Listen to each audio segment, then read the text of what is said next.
Hey guys, it's Ruth with BodyByRuth.com, the place to be where you can learn tips and lifestyle hacks that are going to help you love the life you live. Today we're going to talk about consistency. It's one of the things that you must have if you're trying to reach your health and wellness goals. And I've got 5 tips for you.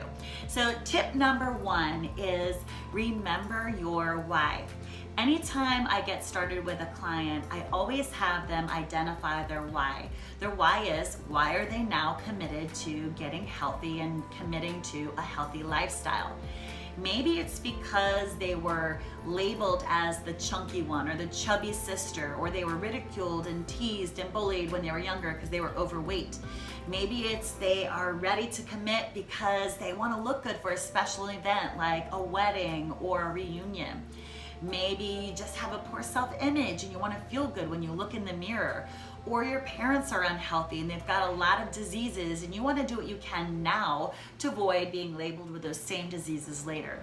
Whatever it is, your why needs to be compelling enough to drive you and motivate you on those tough days, because they are going to be there and you need to remember why you're doing this. I recommend writing it down and putting it at the front of a journal, and then also nearby, maybe on the refrigerator to remind you to put good things into your body, or in the bathroom on the mirror, so that when you wake up in the morning and you're getting ready, you're always putting that in the front of your mind. So remember your why. All right, number 2 is choose your battle, or i.e. keep it simple. So when it comes to getting healthy, there's so many things that you could do that are going to help you reach results, like getting your steps in, working out on a daily basis, eliminating sugar, eliminating processed food, limiting alcohol, drinking more water, drinking apple cider vinegar, drinking lemon water. All of that is awesome, but if you try to do too much too soon, you are really setting yourself up for failure. Experts say, and I tend to agree, that it's really best if you try to start with one thing at a time. So let's say you're a couch potato. Maybe you just make it a goal to work out 3 times a week or to get 10,000 steps a day.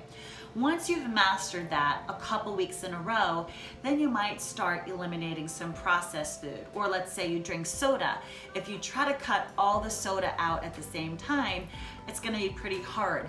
But if you normally drink 5 cans of soda a day, and then you go to 4, and then a 3, and then the 2, and then to 1, and then none, you're way more likely to be able to find success doing that. So pick one thing, master that, and then start adding others to it, and I bet you're going to find way more success in that area.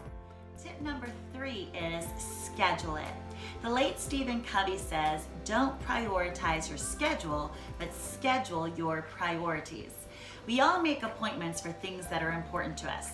We get our hair done, we go to the dentist, we go to the doctor, we have meetings with clients or coffee with girlfriends. You need to do the same thing with your exercise. If it's really hard for you to get it in, don't try to fit it in your schedule, but make your schedule work around what's important to you. So if being fit is on your daily agenda and getting your workout in is on your daily routine, then you need to schedule it in. I recommend first identifying what time of day works for you. Are you an early person? Are you a lunchtime person? Or does working out after work fit for your schedule? After you know if I can do it early in the morning, at lunch, after work, then you're gonna put it in. 5 a.m., noon, 6 or 7 p.m., and then stick with it. It's your date with you. It's you committing to yourself. Again, don't try to fit it in and work everything else in first. Put it in your schedule just like you would a potential client, so that you're knowing that you're making yourself a priority. Okay, tip number 4 is to ignore your feelings. What I mean by that is there's often going to be that old voice in your head that says, oh, it feels so much better just to sit here and watch TV, or to sit here and sip my coffee, or oh, I really don't want to feel sore tomorrow, or I don't like the way it feels to sweat. That's the old you, and we're going to get rid of that voice and adopt new feelings. So what I suggest when you have that old voice in your head more than the new voice is, when you do work out, I want you to have a feeling of pride, and I want you to say, I feel good, or I'm excited, or I'm happy that I did that, or that was hard and I finished it anyway. When you associate your exercise with feeling proud and feeling good about yourself and feeling like you accomplished something, you're going to be replacing those old feelings of laziness, or I don't want that feeling of burn, or I don't like to sweat, with it feels good to sweat and I feel really good that I did it, and I'm working through that burn and I'm learning how to have mental toughness. So replace those old voices with the feelings of pride and accomplishment, and you can ignore those and replace them with new, and those are going to be your new normal. All right, tip number 5 is don't have an all or nothing mentality. Instead of feeling like you have to do all of these things, get enough steps, get your workouts in, get enough sleep, drink your apple cider vinegar, drink water with lemon.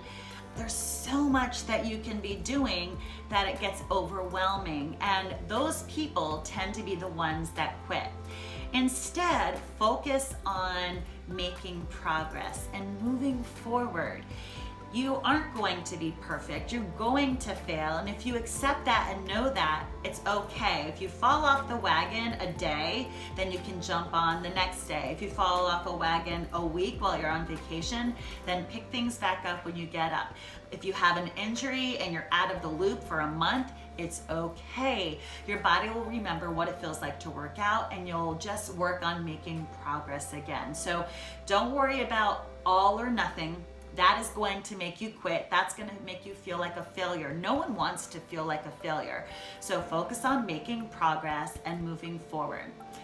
I'm going to leave you with a thought that'll hopefully help you be consistent, and that is, success doesn't come from what you do occasionally. It comes from what you do consistently. So if you are consistently consistent with these 5 tips, I bet you're going to reach your goals. If you love this video and you know that would help somebody else, please like it and share it with someone that you know would benefit from it. Here's to helping you love the body you live in.